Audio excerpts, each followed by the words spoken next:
هي الحلقات تحفظني بآيات من القرآن، هي الحلقات تملأني بحب المصطفى العدنان، هي الحلقات تحفظني بآيات من القرآن، هي الحلقات تملأني بحب المصطفى العدنان، وأخلص نيتي دوما لرب واحد ديان بروح ملؤها طهر.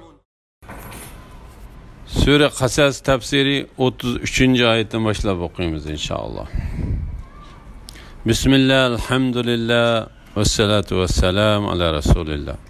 Esselamu aleyküm ve rahmetullahi ve berekatuh.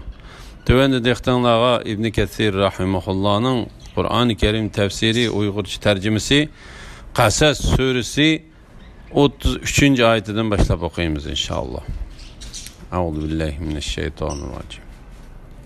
Musa aytti: Rabbim, men hakikaten uladım bir adamni öldürüp koydum. Şunun için ulanın meni öldürüşüden korkuman. Qarindishim Harunning tili meningdan ravandır. Uni men bilan payg'ambarligimni tasdiqlaydigan yordamchi qilib avatgan. Men haqiqatan ularning meni inkor qilishidan qo'rqaman. Allah aytdi: Qarindishing orqali seni kuchaytimiz. Ikkinglarni g'olib qilamiz. Shuning uchun ular ikkinglarga ziyonkashlik qila olmaydi. Sizlar ikkinglar ve ikkinglarga ergashganlar bizning oyatlarimiz orqali g'alaba qilasizlar. Musa'nın Allah Teala'dan qarindishi Harunni o'ziga yordamchi qilib berishini so'rashi ve onun tiligining icabet qilinish to'g'risida. Musa faqat Firavunning qahridan qo'rqib Misrdan qochib chiqqan edi. Allah Teala uni Firavunga da'vatchi bo'lib berishga buyurganda Musa aytdi: Rabbim, men haqiqatan ulardan bir odamni o'ldirib qo'ydim. Ya'ni ana shu Qibtini o'ldirib qo'ydim. Agar ular meni ko'rsa, ularning meni o'ldirib qo'yishidan qo'rqaman.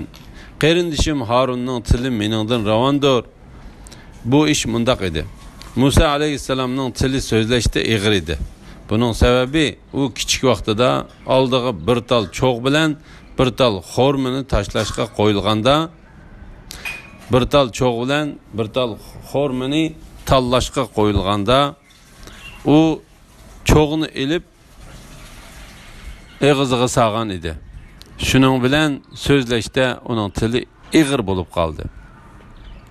Shuning uchun u mundaq degan edi: Tilimdan kekashlikni ko'tarib etgan. Ular mening so'zimni tushunsin. Mana ailemden qarindishim Harunni yordamchi qilib bergan.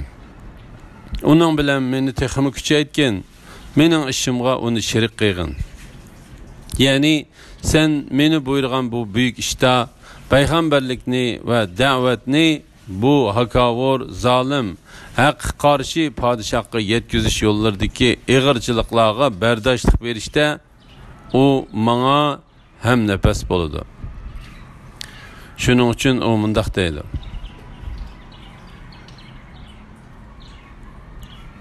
Qarindishim Harunning tili meningdan ravandir. Uni men bilan payg'ambarligimni tasdiqlaydigan yordamchi qilib avatgan. Ya'ni uni so'zlarimni va Alloh taoladan yetkazgan xabarimni tasdiqlaydigan, da'vatimni qo'llaydigan yordamchi vazir qilib avatgan. Chunki insonlarga ikki odamning yetkazgan xabari bir odamning yetkazgan xabariga qaraganda bakrak ta'sir qiladi. Shuning uchun u mundaq deydi: Men haqiqatan ularning meni inkor qilishidan qo'rqaman. Muhammad ibn Ishaq mundaq deydi: Payg'ambarligimni tasdiqlaydigan yordamchi qilib avatgan. Ya'ni u mening ularga qilgan so'zlarimni ularga bayon qilib berdi. Chunki u mendan ular tushunolmagan narsalarni tushunadi. Musa alayhissalom yordamchi talab qilganda Allah Teala mundaq deydi: Qarindishing orqali seni kuchaytimiz, ya'ni seni payg'ambar bo'lishni talab qilgan qarindishing bilan payg'ambarlikingni kuchaytiramiz, da'vatingni g'albalik qilamiz. Bu vaqtda yana bir oyatda Alloh taolo mundaq deydi: Ey Musa, sening so'ragan narsalaring sana berildi. Alloh taolo yana mundaq deydi: Uningga biz marhamat qilib qarindishi Harunni payg'ambar qilib berdik. Shuning uchun ba'zi salaflar hech kimmi Musa alayhisalom qarindishiga yordam qilgandek yordam qilgan emas. Musa uningga shafaat tilidi deydi. Taki Allah uni Musa bilan payg'ambar va elchi qilib Fir'aun va uning tavallariga avatdi. Shuning uchun Allah Musa haqida mundaq degan edi: Musa Allohning dargohida obro'yliq edi. Ikkinglarni g'olib qilamiz, ya'ni yengilmas pokit qilamiz. Shuning uchun ular bizning oyatlarimiz bilan ikkinglarga ziyonkashlik qila olmaydi. Ya'ni Allohning oyatlarini ikkinglarning tabliğ qilganliginglar sabab bilan ularning sizlarga ziyonkashlik qilishiga hech yo'l qo'yilmaydi. Allah bu vaqtda mundaq deydi: Ey payg'ambar, Rabbing tarafidan sana nozil qilingan ahkamlarning hammasini yetkizgan. Agar to'liq yetkizmasang, Allah topshirgan vazifani ado qilmagan bo'lsan, Allah seni kishilarning ziyonkashligidan saqlaydi. Ular, ya'ni payg'ambarlar Allohning amr farmonlarini yetkizadi. Allah'tan qo'rqadi. Allah'tan boshqa hech kishidan qo'rqmaydi. Ey Muhammed sallallohu alayhi vasallam, sen mu Allah'tan g'ayridan qo'rqmaslikda shu payg'ambarlarga ergashgin. Allah hamisha ishlardan hisob olishga yetarlikdir. Ya'ni yordam qilishga, qo'llashga, quvvatlashga Allah yetarlikdir. Shuning uchun Allah dünya ahiretdeki g'alaba Musa bilan Harun uchun va ular ergashganlar uchun bo'ladiganligi haqida xabar berib mundaq deydi: Sizlar ikkinglar va ikkinglar ergashganlar g'alaba qilasizlar. Allah bu vaqtda mundaq deydi: Allah lavhil mahfuzda men va mening payg'ambarlarim cho'qim g'alaba qilamiz deb yozdi.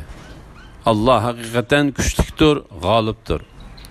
Ve yana mundaq deydi: Şek şübhisiz ki biz peygamberimizge, müminlerge hayatı dünyada ve perişte, peygamber ve müminlerden bendilerinin emellerine guvah boladigan, guvahçılar hazır boladigan günde elbette yardım berimiz. Musa ulağa bizning ro'shan mo'jizalarimizni elib kelganda ular: Bu o'ydirib chiqarilgan sehrdir. Bizning ota-bobolarimizning zamonida mundaq narsalarning borligini anglamagan edik dedi.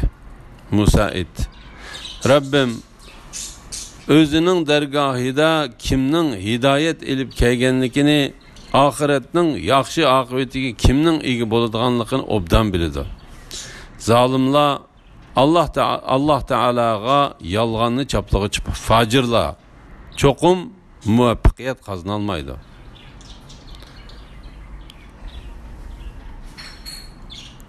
Musa Aleyhisselam'ın Fir'aun ve onun kavmi aldıdaki ahvalı doğrusunda.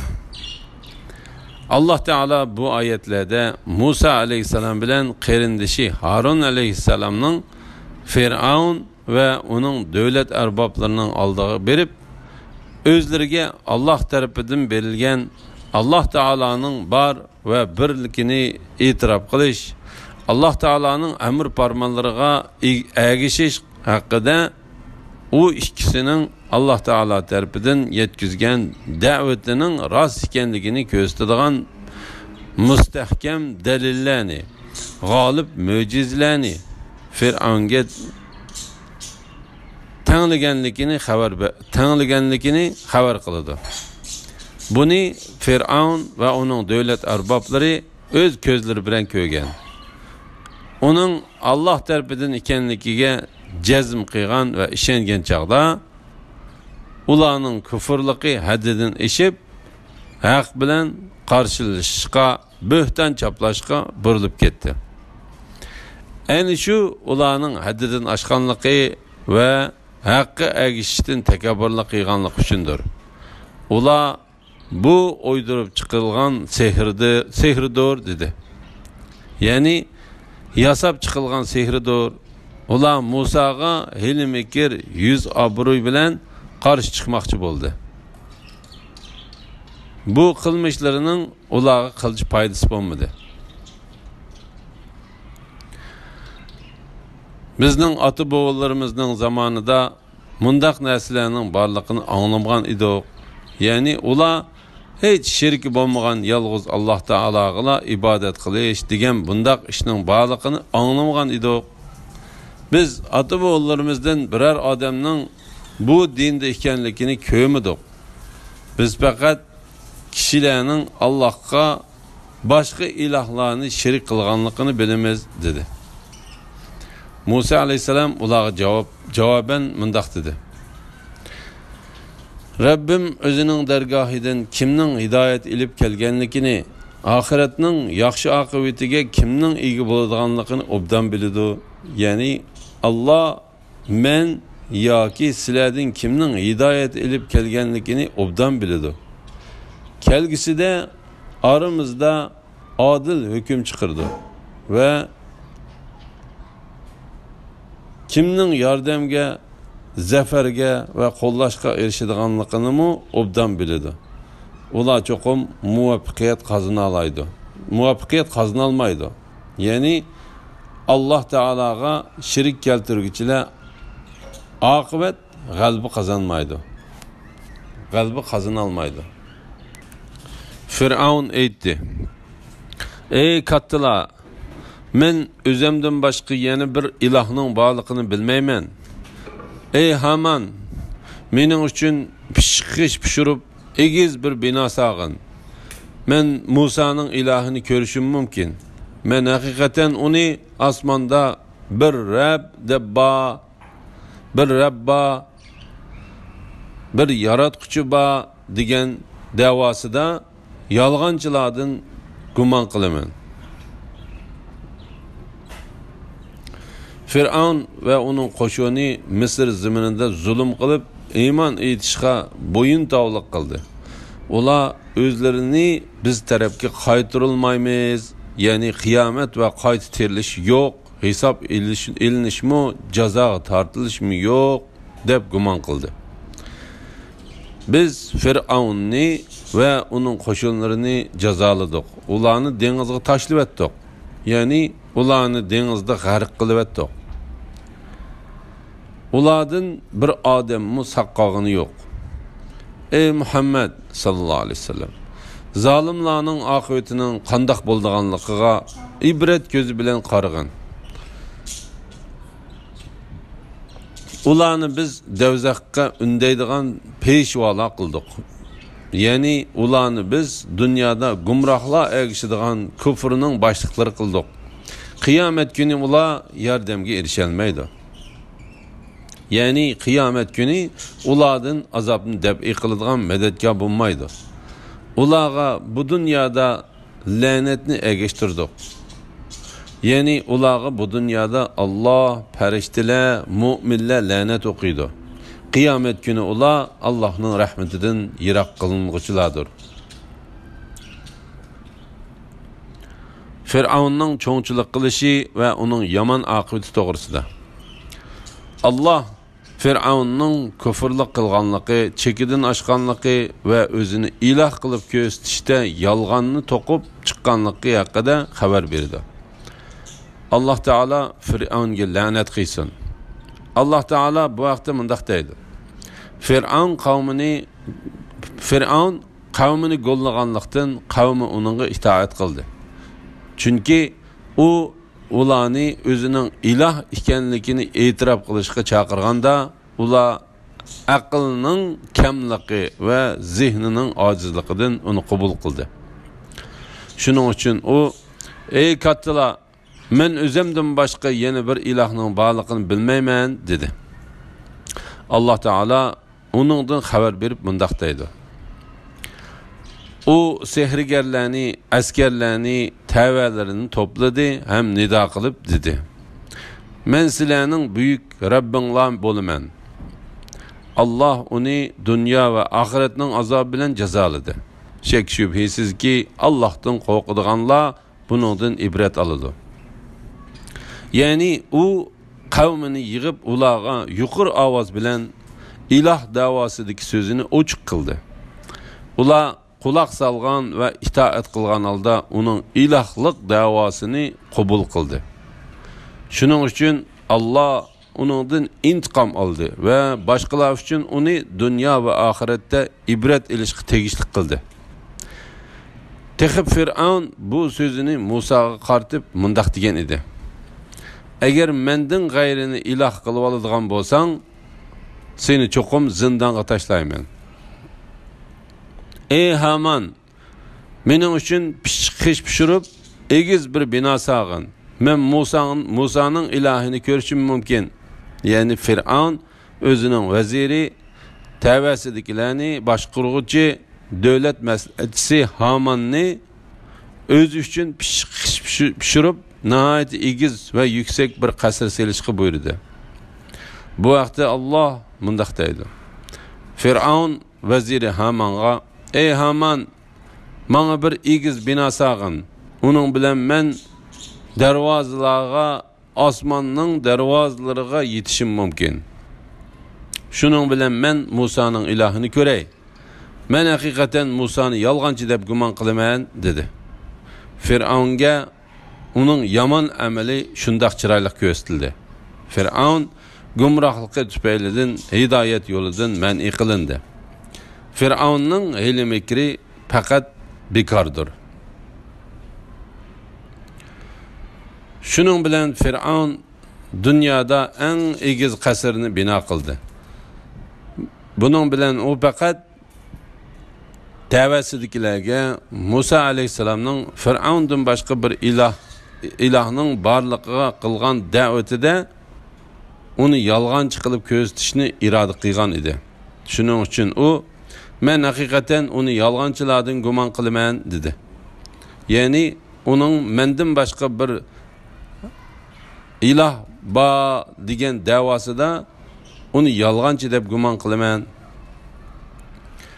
Fir'aun Musa aleyhisselamning Allah tarafidan kelgan payg'ambar ekanligini inkor qilib emas, balki u yaratquchi Allah Taolaning mavjud ekanligini e'tirof qilmaydi. U mundaq degan edi. Olamlarning Rabbi degan nima? Eğer menden gayrini ilah qilib oladigan bo'lsang, seni cho'qim zindonga tashlayman. Ey kattalar, men o'zimdan boshqa yana bir ilahning borligini bilmayman. Fir'aun ve onun qo'shini Misr zaminida zulm qilib, iymon etishga bo'yintoqlik qildi. Ular o'zlarini biz tarafga qaytarolmaymiz, ya'ni qiyomat va qayta terilish yo'q. Hesap ilişnimi, jaza tartılışmı yok deb gumon qildi. Yani ular zulm qilishda ve zo'mgarlikda chekidan oshdi. Misr zaminida ko'p buzg'unchilik qildi. Qiyomat bo'lmaydi deb e'tiqod qildi. Rabbing ularga qattiq azob nozil qildi. Rabbing bandilarni albatta kuzatib turg'uchidir. Shuning uchun Allah bu yerda mundaq deydi. Biz Fir'aunni ve onun qo'shinlarini jazoladik. Ularni dengizga tashlab etdik. Yani biz ularni bir atigendila dengizga g'arq qilib etdik. Ulardan hech biri saqlanmadi. La havle ve la kuvvete illa billah. Ey Muhammed sallallahu aleyhi ve sellem, zalimlarning oqibatinin qandoq bo'lganligiga ibret ko'zi bilan qarag'in. Ularni biz devzaqqa undaydigan peshvolar qildik. Yani zalimlarga ergashganlar payg'ambarlarni inkor qilishda ve yaratquchini tonimaslikda ularning yo'lini tutganlar uchun ularni devzaqqa boshlig'uvchilar qildik. Qiyomat kuni ular yordamga erisha olmaydi. Yani ulağı boğan dünyadaki xarlıq ahiretinin azabığı olundu. Allah Teala bu vaxtda mındaq deydi. Ularni halak qildik. Ulağa hiç yardım qılğıcı bo'lmaydi. Ulağa bu dünyada la'natni ergashtirdik. Yani ulağa bu dünyada Allah, farishtalar ve müminler la'nat o'qiydi. Yani Allah peygamberlerge ergashgan mümin bandalarining tili bilan ulağa ve ularning padişahı Firavunga la'nat yağdırışını belgiledi. Ular dünyada peygamberlerinin ve ulağa ergashgan müminlerning tili orqali la'natga uchrag'uvchilardan bo'lib qolmasdan, shundaqla qiyomat kuni ular Allohning rahmatidan yiroq qilinguchilardir. Qatada bu ayet Allah Teala'nın ular bu dünyadımı qiyomat kundimi la'natga uchraydi. Ulağı belgen ikkili dünya la'natga uchrashdan iborat. Bu soğğa nima degan yaman degan oyatning ma'nosiga o'xshaydi dedi.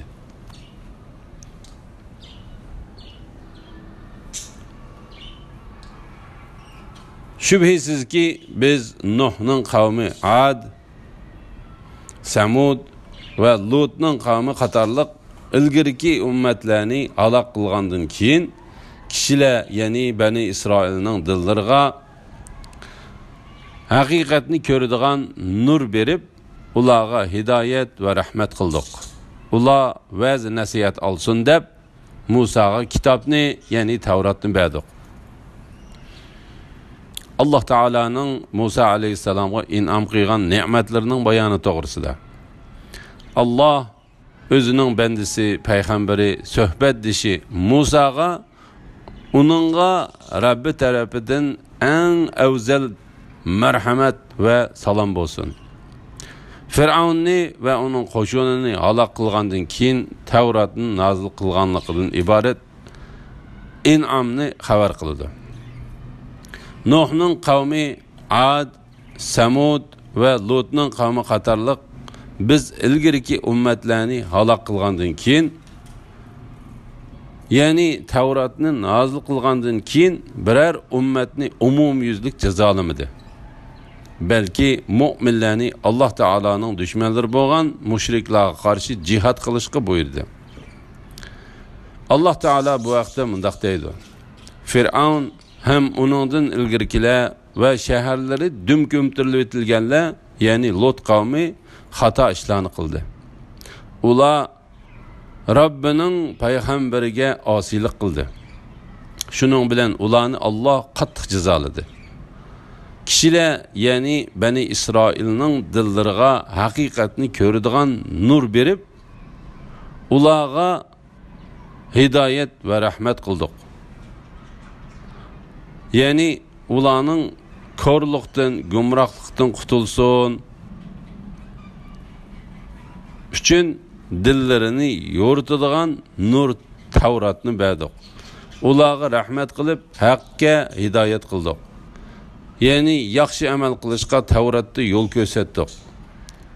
Ula vəzi nəsiyyət alsın deb, yani insanlar Tavrat'tan vəzi nəsiyyət alsın, onun sebep bilen doğru yol tapsın deb Musa'ga kitapni, yani Tevratni berdik.